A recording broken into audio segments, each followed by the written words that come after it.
This is Uncharted, a series of candid conversations about facing uncertainty. When we are called upon to be courageous, the strength of our leadership is tested. Red Direction has developed a library of resources to help you stay aligned, and in particular to develop your true north. Now, here's Jess. Today, for Uncharted, we have Jeff Bermant here. And I have to tell you, when we met, we couldn't stop talking. And we have just been talking and talking. And I was like, hey, wait, I got to press record so we can actually give people this program. It is so good. He is the CEO of Virtual World Computing.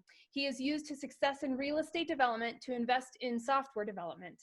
Many of the ideas that are implemented by Virtual World Computing have come from his enthusiasm for finding ways to solve complex problems with real-world solutions.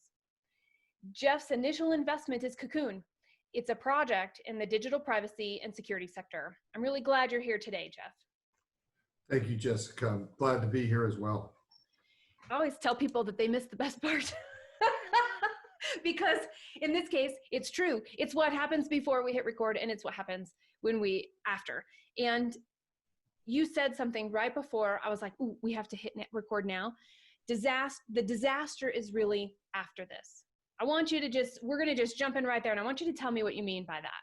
The disaster is really after this. Yeah, so this is unparalleled times. I mean, a few of us, unless you were born in 1918, went through anything, which certainly I will say I'm not, have gone through a pandemic or even understand it. And certainly I would say the majority of the world didn't understand what was happening to them. And today we're here, we find ourselves in the middle of this. We're isolated, we're at home, or you're somewhere, you're isolated. You might be working, you might not be. And the things that are turning around in your head can be really scary. And what's going on is, you're starting to think, what if I can't pay my bills? What if the government doesn't come through with the money? What if I can't get my job back because I lost my job? This is uncharted territory for, 10 million people out of work. This is the calamity can come after and I hate to say the loss of lives, which in the United States, hopefully will be less than 100,000, which is still unacceptable. But it's the size of the city I live in. Yeah, we weren't prepared. I live in. Yeah, no.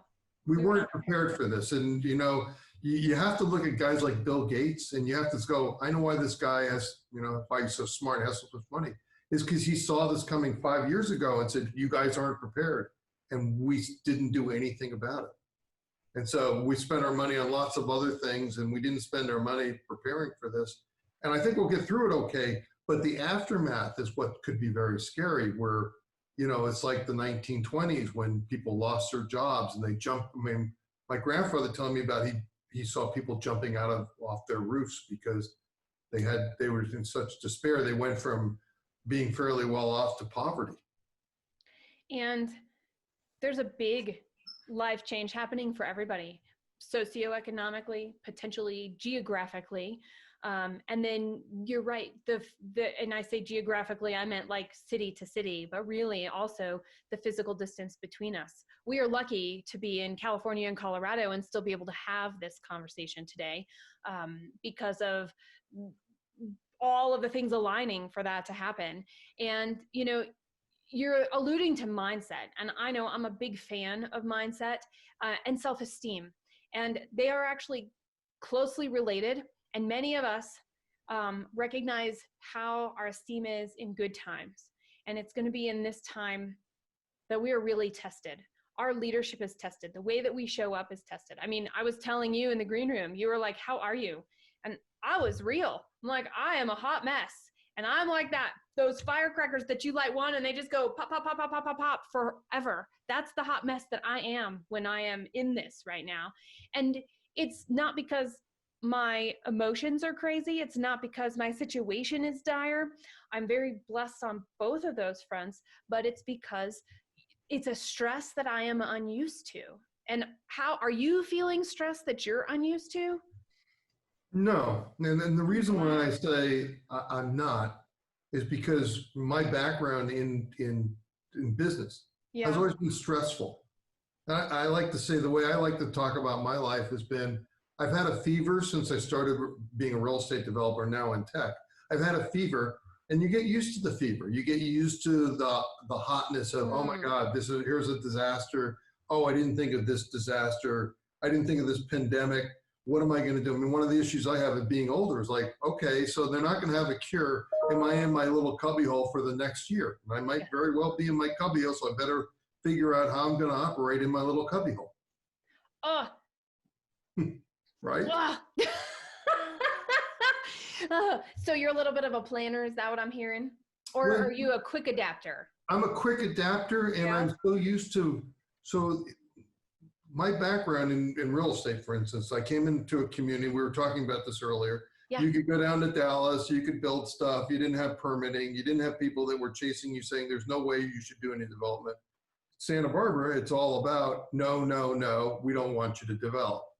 And I was one of the good guys. I was one of the guys that tried to do good things when I developed properties and tried to take care of my tenants and so on and so forth. But still, the heat was always there. And so when you grow up with the heat and you're an entrepreneur, nothing's ever settled. You don't know where your next paycheck is. I've never gotten a paycheck from anybody. So Right. I don't know what a paycheck is like. All I know is I got to do this on my own all the time. I'm the captain. I got to figure this out all the time. You get Yeah. used to doing that. Who do you talk to? Because, so for example, I'm talking to you.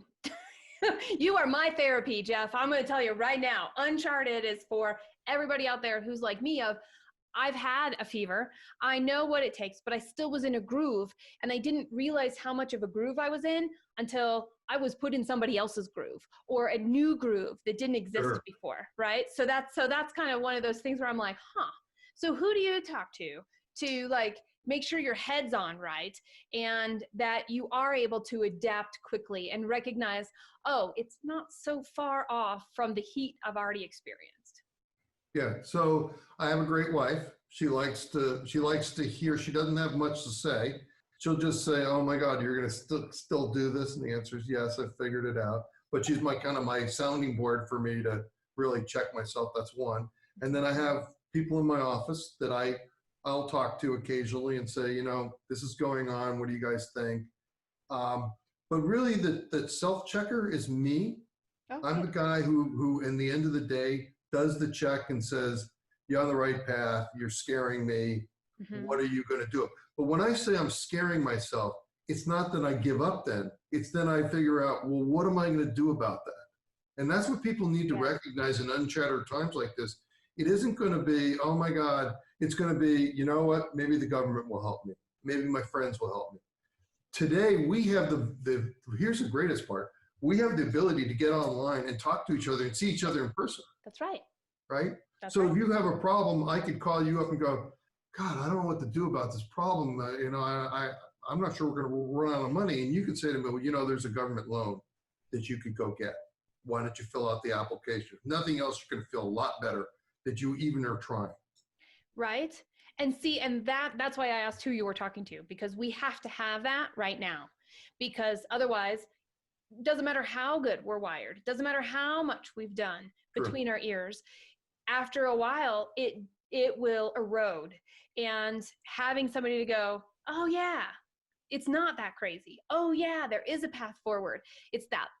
I don't want to call it a lifeline. That might be a little too dramatic, but it's a way to focus on something else and to break whatever that pattern was.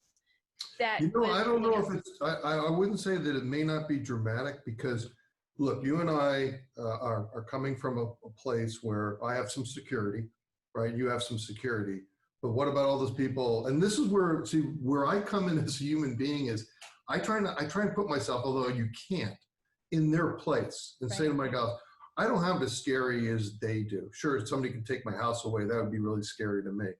But how about those people that are literally losing their jobs, right? That's scary. And, really scary. And I worry about those people that say 1929 stock market crash, I'm just going to jump off a roof. right? I'm just going to kill myself. That's what what we're not understanding is if we don't take care of each other now, that's what the result of this pandemic is going to be. It's going to be about another 80,000 people who took their own lives because they didn't know what to do next. They've never been in uncharted water like that. That's right. That's right. And they may not feel like they have anybody to talk to, even though there's a lot. They may not recognize that there's an opportunity because, and I can think of a lot of reasons. There are some who through generation to generation or how they were raised is that they just don't talk about this type of stuff. And they don't show their feelings and they're supposed to have all of the answers. Well, I wish for them that they had a better role model. I had role models like that.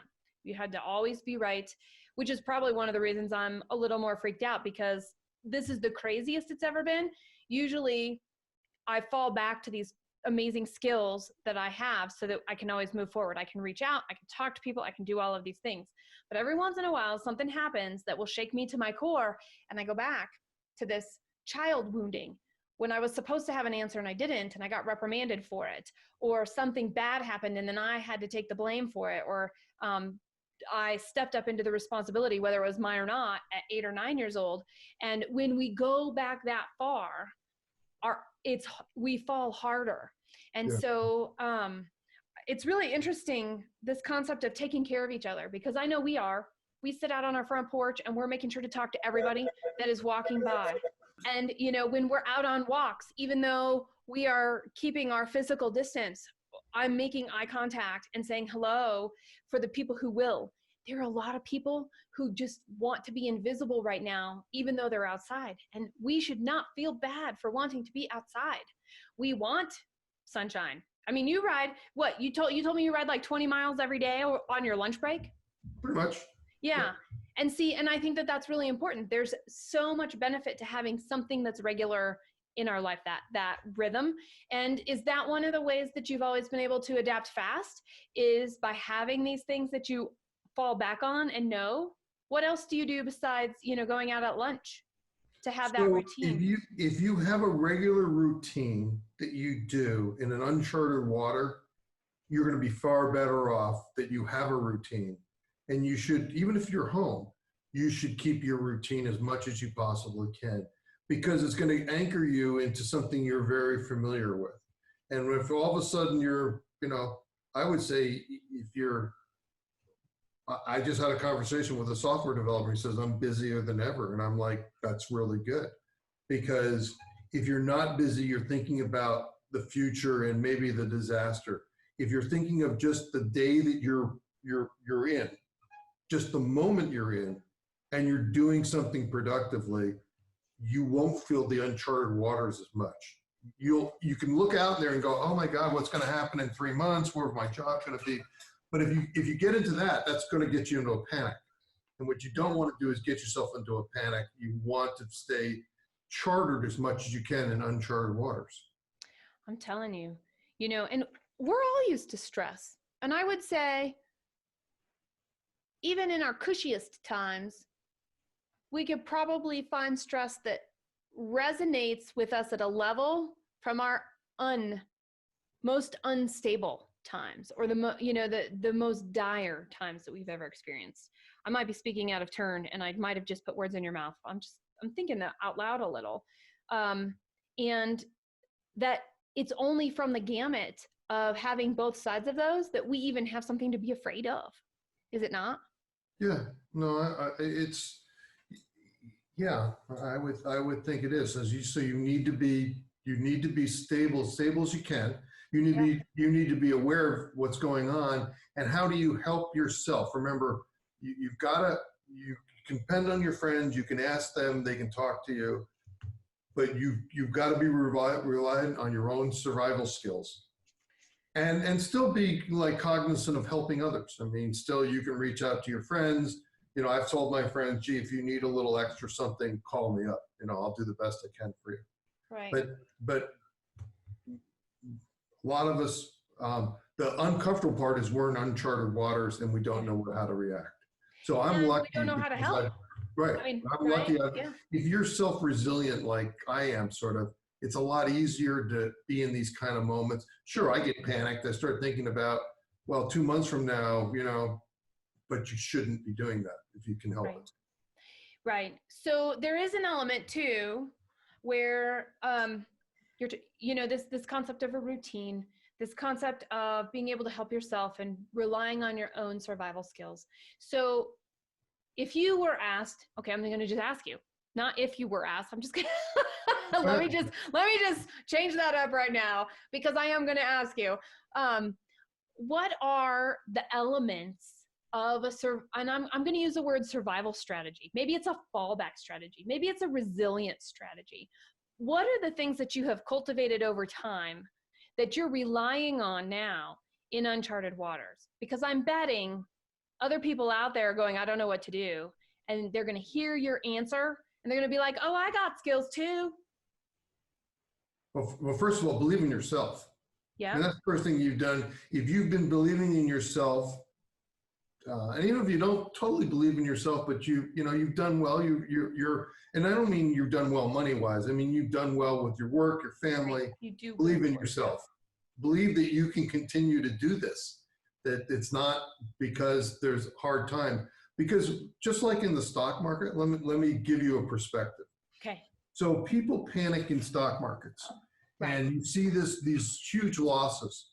If all those people didn't panic, they just stayed where they were, they stayed steady, they'd be fine. Mm-hmm. Because it ebbs and flows, and that's how life is. It ebbs and flows. And so you have to be willing to stabilize yourself during a hard time and not panic. And not panic.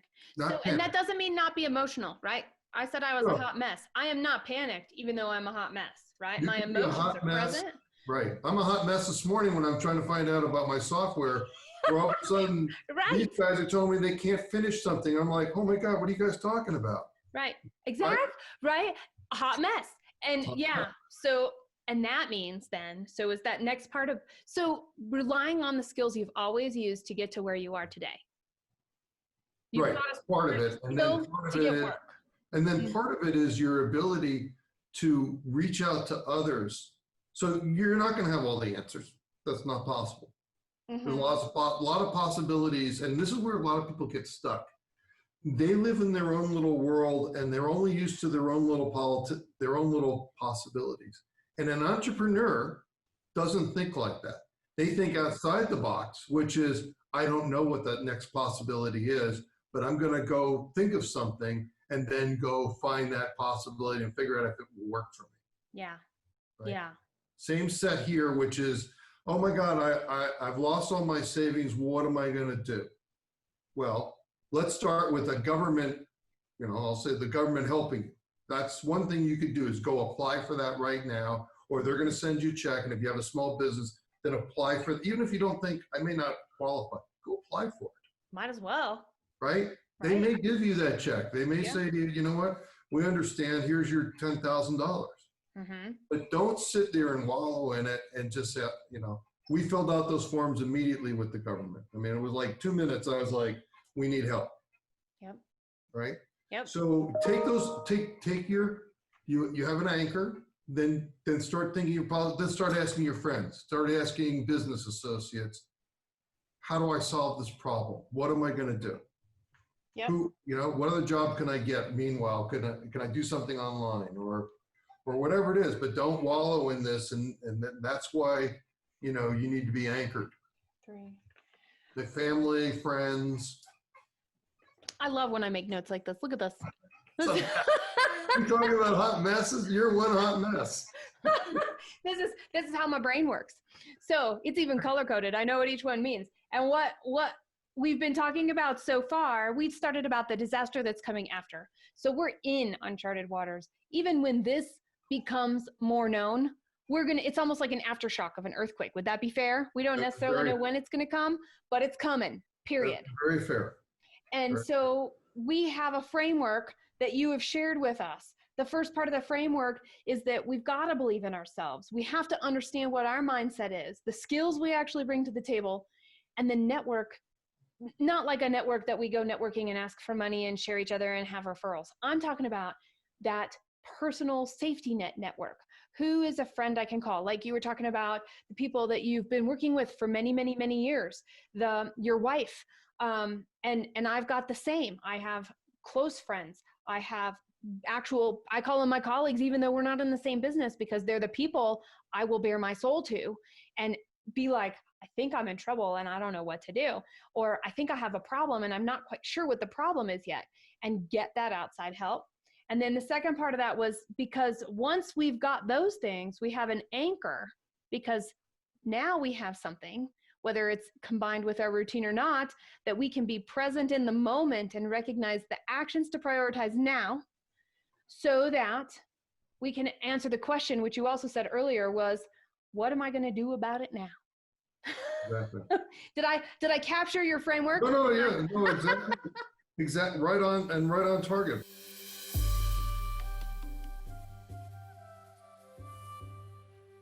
We here at Red Direction can only fund programming with the financial help of our supporter listeners. To learn more about the additional benefits and value supporter listeners receive, go to reddirection.com. Right now, during this uncharted water, you need to be anchored. You need to be reliant on your friends and your family, not necessarily for money, but if necessary.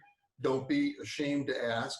And if the government's there, so use all your resources you can. Now's your time. You didn't know how to make a fire. When I was a Boy Scout, I didn't know how to make a fire. I learned how to do that. So now it's the time you have to be a little resilient for yourself.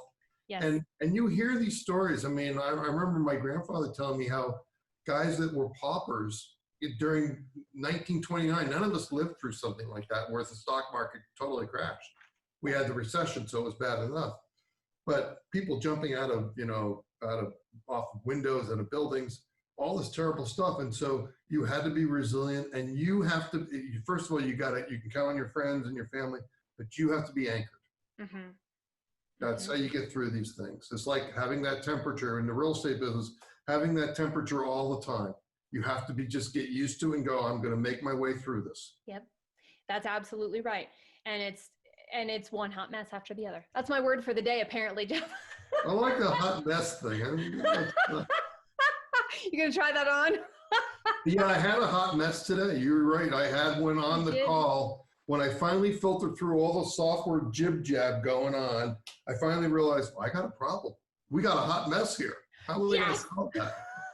And how do I solve that? We've got the problem. You were able to sift through and find the problem. So that's actually one of your strengths, is being able to find the problem and being able to go, hey, is it really the problem? And is it complex or not?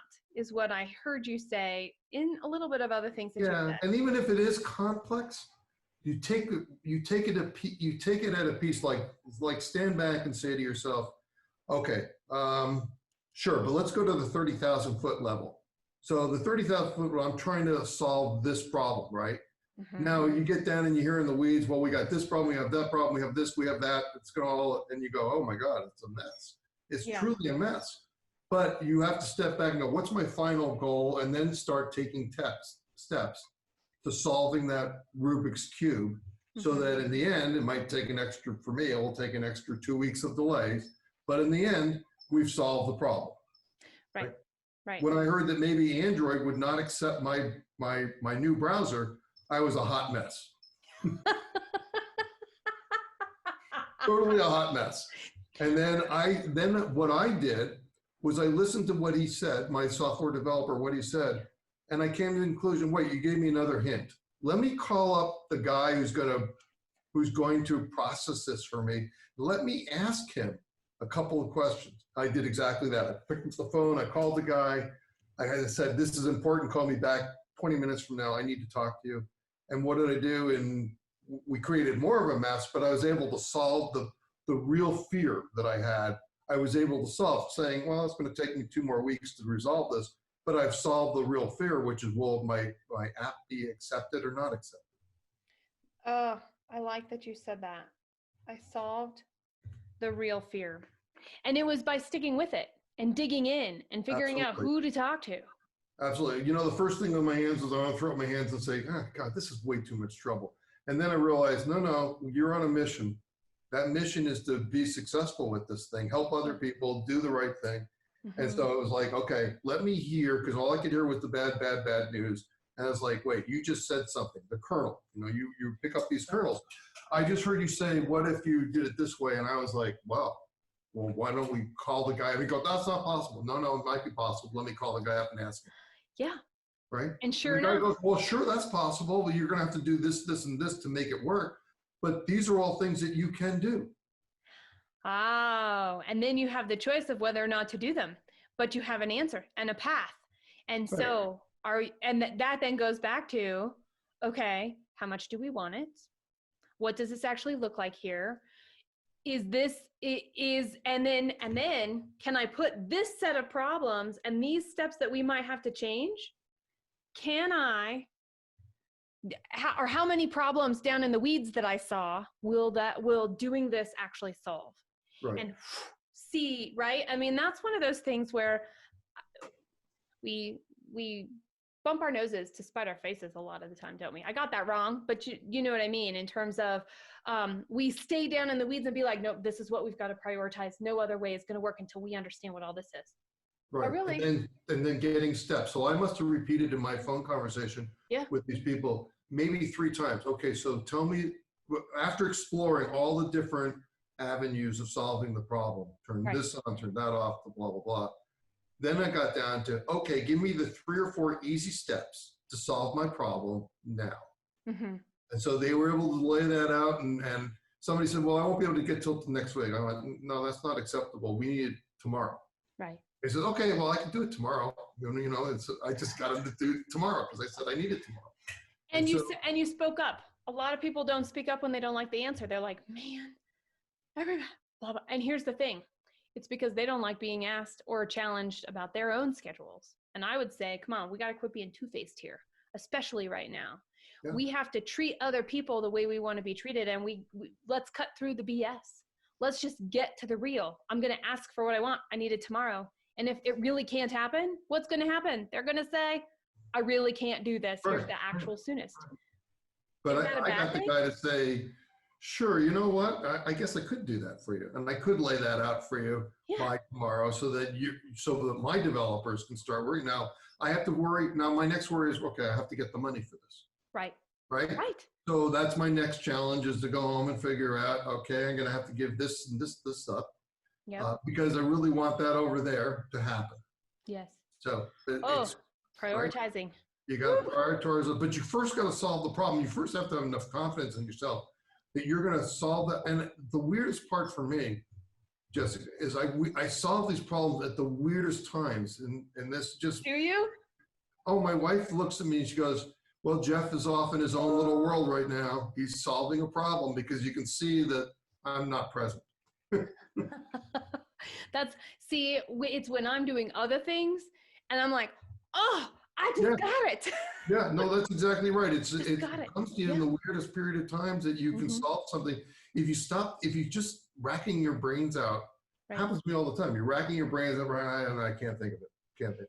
Right. And then all of a sudden, you know, you're taking a shower or you're walking around and all of a sudden it's, hey, wait, I know how to do that. That's right. Oh, why didn't I think of that before? How come? This is something we've done before even. I love those. Oh, well, it works again. Yeah, many times these are things that, and this is where the entrepreneurship comes into people. I didn't think of that. Well, I have news for you. Most of the world you haven't thought of. Cheers to that.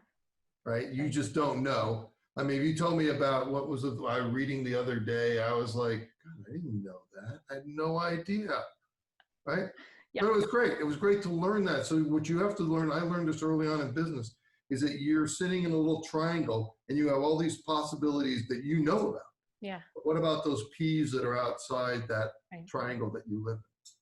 Right. So your bike rides, for some people, it's the shower. For me, it's doing a puzzle or taking a walk. That goes back to that routine, because then there's built-in time of using our brain differently, which means everything that we've been mulling over has a chance to bubble up and for us to pull from. And maybe not. Maybe we do get to sit. I mean, Some people, I am not good at sitting and thinking. I have to do other stuff to think. Some people are really good. It sounds like you are. You sit to think and you think. I do both. Yeah. I think a lot, and then I kind of give up and go, I can't think of this. And then it will pop into me like, well, wait, what if we just did this? And people are like, what? That's so simple, but no one thought of it. And so you have to let go. Isn't that a little bit of surrender? Try and be logical as well too, because emotions will send you into a spin. Yeah. So you have to be sure you're going to be afraid, but continue to be logical and think through things as much as you possibly can, because your emotions will drag you down into, the darkest corners. Yeah. I embrace them. They come along with me sometimes. There you go. I got a posse. Who's your posse today? Fear, anger, excitement. What times we're living through. I mean, I could have never imagined in my 60 years, I could have never imagined that we'd have a pandemic. Now, Bill Gates realized it, but I didn't think about it. Right. And it just goes to show our scope and where our scope is. And by the way, if we didn't have different scopes, we would not be as successful or complete or have the skills or the experiences that we did. We would all be the same. And so that's something that I'm honoring in this conversation is your view and your scope is different than my view and my scope. And it's enriching me right now just to have And likewise yours to me. So I'm understanding how you sort of see this. And for me, it's because I've lived in this, I've lived all my life. So I've only had one job in my whole life and everything else was my own entrepreneurship. Yeah. And so I'm pretty stable with the fact that, look, I figured this out before. I can figure it out. And most everyone, even if you work for a big company, realize that you bring your skill set, even if you're the janitor. That's right. Bring your skill set. You have a good skill set. I look at everybody in my company as we all have our own skill sets, right? And I honor everyone's skill set down to the janitor. I mean, you talk about helping people. So he possibly had the coronavirus and they asked me what he's going to do because I said, put him in quarantine and pay him. Yep. Write him the check. I'll figure out how to get the money to pay him. You write him the check so he is not worried about his family. He's not worried about his job. Because I don't want any of my team. I would go put my house up on mortgage before I'm going to let my team get down. No, I'm not letting people go. Yeah. And I thank you for saying that and doing what it takes and the willingness to be resourceful and recognizing, man, we are in a different place. I can still be resourceful in this new place, even though I don't know the rules.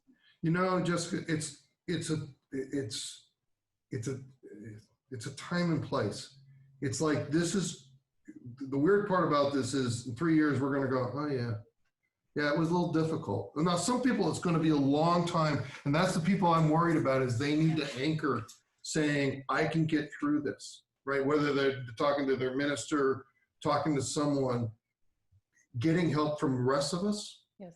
Right? I think many of us are willing to help other people. I'm the guy, I hate to say this, I'm the guy who hands out a $20 bill when I see somebody's down and out. I hate to admit that, but I do it all the time because I hate seeing people down and out.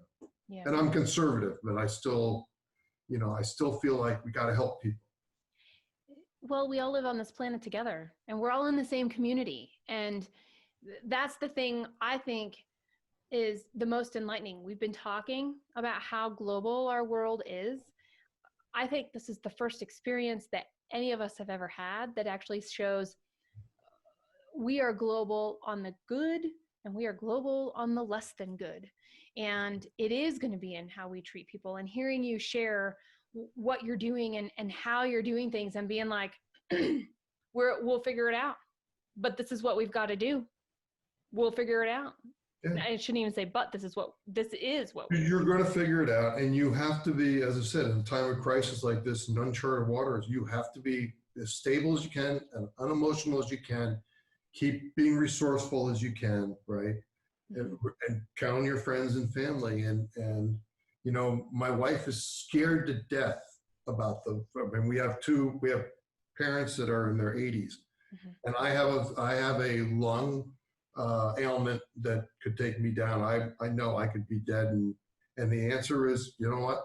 I'm going to do everything I possibly can, and then I'll be a little lucky, right?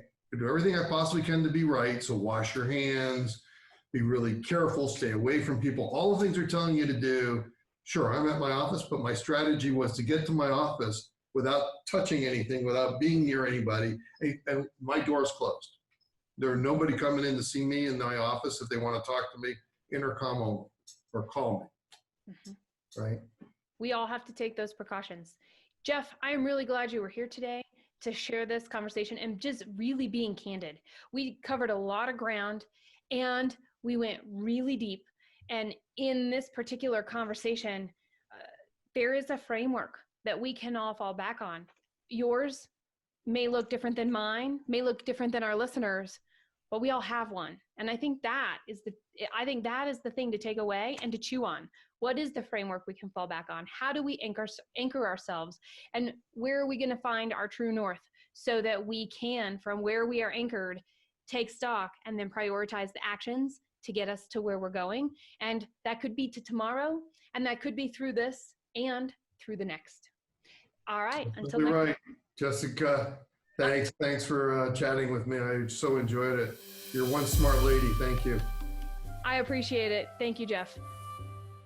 We here at Red Direction can only fund programming with financial help from our supporter listeners.